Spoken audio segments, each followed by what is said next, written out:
तारीख 27 जुलाई 1992 दिन सोमवार, जगह मुंबई। शाम का वक्त था। अमजद खान की पत्नी शैला खान ने बेटे शादाब खान से कहा कि वो अमजद खान को उठा दें क्योंकि वो बहुत देर से सो रहे थे। जब शादाब उन्हें जगाने गए तब उनकी बॉडी बर्फ की तरह ठंडी थी। ये देख वो घबरा गए और तुरंत नजदीकी डॉक्टर को बुलाने चले गए। डॉक्टर आए और उन्होंने बताया कि अमजद खान को हार्ट अटैक आया है। इसके बाद उन्होंने तुरंत ही एक इंजेक्शन लाने को कहा। डॉक्टर के कहते ही शादाब घर से इंजेक्शन लेने निकल पड़े। वो इंजेक्शन आसानी से मेडिकल स्टोर पर उपलब्ध नहीं रहता था। उम्मीद लिए वो फिर भी पागलों की तरह दुकान दुकान इंजेक्शन के बारे में पूछ रहे थे। आखिरकार लंबी दौड़ भाग के बाद उन्हें आशा पारिक हॉस्पिटल के बगल के एक मेडिकल स्टोर में ये इंजेक्शन मिला। वो इंजेक्शन लेकर घर आए और डॉक्टर को दे दिया। वो डॉक्टर से राहत भरे जवाब का इंतजार कर रहे थे, लेकिन डॉक्टर ने उनकी सभी उम्मीदों पर पानी फेर दिया। उन्होंने शादाब से कहा, अब बहुत देर हो चुकी है, आपके पिता अब नहीं रहे। शादाब के पैरों तले जमीन खिसक गई। ये बात सुनकर वो गुस्से में इतना तिलमिला गए कि उन्होंने डॉक्टर को ही मार दिया। क्रॉकरी तोड़ दी और तेज मुक्का दीवार में मार दिया, जिस वजह से उनके हाथ में चोट लग गई, जिसे ठीक होने में भी काफी वक्त लगा। पिता के चले जाने का गहरा सदमा छोटे बेटे को भी लगा। कई दिनों तक वो बहुत बीमार रहा। फिर उसे अस्थमा का अटैक आ गया। अमजद खान के जाने से उनके परिवार पर आर्थिक संकट भी गहरा गया था।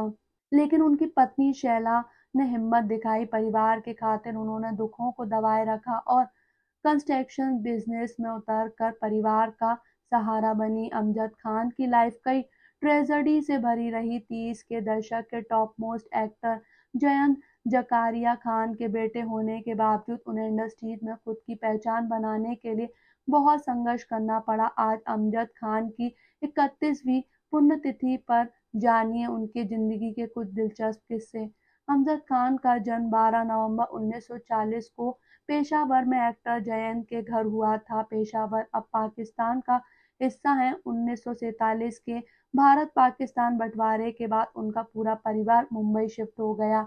अमजद खान की स्कूलिंग बांद्रा के सेंट एड्रिफ हाई स्कूल से हुई और आरडी कॉलेज से उन्होंने ग्रेजुएशन किया। उस वक्त उनके पिता जयंत फिल्म इंडस्ट्रीज के नामी एक्टर थे। पिता की एक्टिंग स्किल से अमजद खान को भी एक्टर बनने की प्रेरणा मिली। वो अक्सर कहते थे कि उन्हें किसी एक्टिंग क्लास की जरूरत नहीं, उन्होंने एक्टिंग के लिए सारे गुण अपने पिता से ही सीखे। एक्टिंग के लिए उनकी माँ भी उन्हें प्रेरित किया करती थी। 11 साल की उम्र से ही उन्होंने फिल्मों में बतौर चाइल्ड आर्टिस्ट काम करना शुरू कर दिया था। फिल्म का नाम था नाज़नीन। इस फिल्म में उन्होंने अपने पिता के साथ स्क्रीन शेयर किया था। फिर उन्होंने राज कपूर की बनाई हुई फिल्म दिल्ली दूर नहीं है में काम किया। फिल्म में उनके अपोजिट उस वक्त के बेहतरीन एक्टर मोतीलाल थे। इसके बाद तो अमजद खान का फिल्मों के लिए प्यार और बढ़ता गया। अमजद खान फिल्मों के साथ रंगमंच से भी जुड़े रहे। ये वो वक्त था जब सलमान खान के पिता राइटर सलीम फिल्म शोले में गब्बर सिंह की भूमिका के लिए एक कलाकार की तलाश में थे। इसी दौरान जब उन्होंने एक नाटक में अमजद खान को देखा तो वो उनकी एक्टिंग के मुरीद हो गए। सलीम उनके पिता को भी जानते थे। जब अमजद खान छोटे थे तब सलीम का उनके घर आना जाना था। नाटक खत्म हो जाने के बाद सलीम ने उनसे कहा कि उन्होंने एक कहानी लिखी है जिसे रमेश सिप्पी डायरेक्ट कर रहे हैं। फिल्म में एक रोल है जिसके लिए उन्हें ऑडिशन देना होगा। अमजद खान ऑडिशन के लिए तैयार हो गए। स्क्रीन टेस्ट के बाद उनका सिलेक्शन भी हो गया। गब्बर के रोल के लिए फिल्म के डायरेक्टर रमेश सिप्पी की पहली पसंद डैनी थे। उस वक्त डैनी इंडस्ट्रीज के टॉप विलन थे, लेकिन वो फिल्म धर्मात्मा की शूटिंग में बिजी थे। इस वजह से उन्होंने शोले फिल्म के लिए मना कर दिया। फिर सलीम ने अमजद खान की सिफारिश इस रोल के लिए की। अमजद खान की संवाद अदायगी का भी एक किस्सा मशहूर है। जब लोगों ने उनकी आवाज का मजाक बनाया था। शोले की शूटिंग के दौरान लोग अमजद खान के डायलॉग डिलीवरी पर ताने मारते थे। कहते थे कि उनकी आवाज में दम नहीं है और वे अमिताभ बच्चन, धर्मेंद्र और संजीव कुमार को क्या टक्कर देंगे। अमजद खान भी अपनी डायलॉग डिलीवरी से परेशान थे। शोले की शूटिंग के पहले दिन उन्हें कितने आदमी थे डायलॉग बोलना था लेकिन वो ठीक से बोल नहीं पा रहे थे, बार-बार रीटेक ले रहे थे, लगभग 40 रीटेक लिए लेकिन डायलॉग नहीं बोल पाए। डायरेक्टर रमेश सिप्पी ने उन्हें आराम करने के लिए भेज दिया। ये बात उन्हें बहुत परेशान कर रही थी। उन्होंने इस रोल के लिए बहुत तैयारी की थी, लेकिन शूटिंग के दौरान उनकी सारी तैयारियां धरी की धरी रह गईं। इस बात से आहत वो पूरी तरह रोए। फिर अगले दिन नए उत्साह के साथ शूटिंग के लिए निकल गए। उस दिन उन्होंने कुछ टेक में ही सीन पूरा कर दिया। शोले की शूटिंग के शुरुआती दिनों के संघर्ष के कारण ये चर्चा होने लगी कि अमजद खान का काम अच्छा नहीं है और शायद उन्हें फिल्म से निकाल भी दिया जाए, फिल्म फ्लॉप ना हो जाए। इस डर से सलीम ने रमेश सिप्पी से कहा था कि अगर वो अमजद खान से संतुष्ट नहीं है तो इस रोल के लिए किसी दूसरे के बारे में भी सोच सकते हैं। इसके बाद ये बात चर्चा में रही कि फिल्म में अमजद को निकाल दिया गया है। हालांकि अंत तक रमेश सिप्पी गब्बर के रोल के लिए अमजद खान के फेवर में ही रहे। इन अफवाहों की भनक अमजद खान को भी हुई, साथ ही उन्हें इस बात का भी बुरा लगा कि जिस शख्स से उनके नाम की सिफारिश फिल्म के लिए है, वही फिल्म से उन्हें क्यों निकलवाना चाह रहे थे। इसके बाद उनके मन में सलीम खान के लिए गलतफहमी बस गई तो हमेशा रही। फिल्म शोले के बाद उन्होंने कभी भी सलीम खान के साथ किसी दूसरी फिल्म में काम नहीं किया।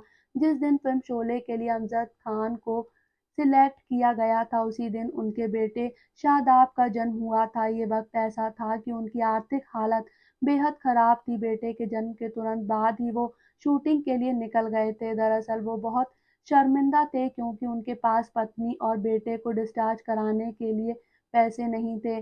तब इस बुरे दौरान में चेतन आनंद ने उन्हें 400 रुपए देकर मदद की थी। पैसे मिल जाने के बाद वो पत्नी और बेटे को डिस्चार्ज कराकर घर ले आए थे। अमजद खान की बड़ी ख्वाहिश थी कि शोले में उनकी एक्टिंग को उनके पिता देखें, लेकिन किस्मत को ये मंजूर नहीं था। 15 अगस्त 1975 को फिल्म शोले रिलीज हुई थी, लेकिन इससे 2.5 महीने पहले ही 2 जून 1975 को उनके पिता जयंत का निधन हो गया। इस वजह से उनकी ये ख्वाहिश ताउम्र अधूरी रही। अमजद खान चाय के बहुत शौकीन थे। वो एक दिन में करीब 30 कप चाय पी जाते थे। जब उन्हें चाय टाइम पर नहीं मिलती थी तो वो परेशान हो उठते थे। एक बार वो पृथ्वी थिएटर में नाटक का रिहर्सल कर रहे थे। उस दौरान उन्हें चाय नहीं मिली। वजह पूछने पर पता चला कि दूध खत्म हो गया। अगले दिन वो एक भैंस लेकर गए और सेट पर उसे बांध दिया। फिर चाय बनाने वाले से कहा, कुछ भी हो जाए, चाय किसी भी हाल में मुझे मिलनी ही चाहिए। अमजद खान की लव स्टोरी भी कम फिल्मी नहीं रही। शैला और अमजद खान पड़ोसी थे। जब वो ग्रेजुएशन कर रहे थे तब शैला की उम्र 14 साल की थी। दोनों कभी कभार साथ में बैडमिंटन खेलते थे। शैला उन्हें भाई कहकर पुकारती थी। एक दिन अमजद खान उनके पास गए और कहा, तुम मुझे भाई ना कहा करो। कुछ दिनों बाद शैला स्कूल से लौट रही थी, तभी अमजद खान ने उन्हें रोक कर उनके नाम का मतलब पूछा। वो जवाब देती हैं इससे पहले अमजद ने खुद ही नाम का अर्थ बताया। उसकी आंखें डार्क हो गईं। फिर आगे कहा कि तुम जल्दी बड़ी हो जाओ, मैं तुमसे शादी करूंगा। बिना वक्त गवाए उन्होंने शादी का प्रपोजल शैला के घर भेज दिया, लेकिन घरवालों ने शैला की उम्र कम बताकर प्रस्ताव ठुकरा दिया। इस घटना को कुछ ही दिन बीते थे कि पिता ने आगे की पढ़ाई के लिए शैला को अलीगढ़ भेज दिया। इस दौरान शैला और अमजद खान खत के जरिए बातें किया करते थे। कुछ ही हफ्ते गुजरे थे कि शैला बहुत बीमार पड़ गईं, जिस कारण वो वापस मुंबई आ गईं। शैला का एक सब्जेक्ट फारसी था, जिसकी क्लास वो अमजद खान से लिया करती थी क्योंकि वो फारसी की पढ़ाई कर चुके थे। पढ़ाई के दौरान वो दोनों और भी करीब आ गए। दोनों कई साल तक रिलेशनशिप में रहे। फिर दोबारा अमजद खान ने शादी का प्रस्ताव शैला के घर भेजा। इस बार उनके परिवार वाले मान गए और दोनों की शादी 1972 में हो गई। फिल्म शोले की रिलीज के कुछ ही दिन गुजरे थे कि अमजद खान एक हादसे का शिकार हो गए। फिल्म द ग्रेट ग्रैम्बलर की शूटिंग के दौरान उनका कार एक्सीडेंट हो गया, जिसमें वो बुरी तरह से घायल हो गए। हालांकि कुछ समय बाद वो ठीक हो गए, लेकिन दवाइयों का रिएक्शन हो गया। उनका मोटापा तेजी से बढ़ने लगा। हालात ये हो गए कि वो ढंग से चल भी नहीं पा रहे थे। एक इंटरव्यू में उन्होंने खुलासा किया था कि वो जो ये दुख झेल रहे हैं, अल्लाह ने सजा दी है। दरअसल उन्होंने शोले की रिलीज से पहले ये दुआ मांगी थी कि अगर फिल्म सुपरहिट हो जाएगी तो वो फिल्मों में काम करना बंद कर देंगे। वहीं फिल्म जब सुपरहिट हो गई तो उन्होंने अल्लाह से किया अपना वादा नहीं निभाया और फिल्मों में काम करते रहे। अमजद खान ने अपने फिल्मी करियर में 55 से ज़्यादा फिल्में की थी। विलन के साथ उन्होंने कॉमेडी जॉनर की फिल्में भी की थी। इसके अलावा उन्होंने 1983 की फिल्म चोर पुलिस और 1985 की फिल्म अमीर आदमी गरीब आदमी का डायरेक्शन भी किया था। 1996 की फिल्म कलिंगा उनके करियर की आखिरी फिल्म थी। 27 जुलाई 1992 को 51 साल की उम्र में उनको हार्ट अटैक आया जिसकी वजह से उनका निधन हो गया।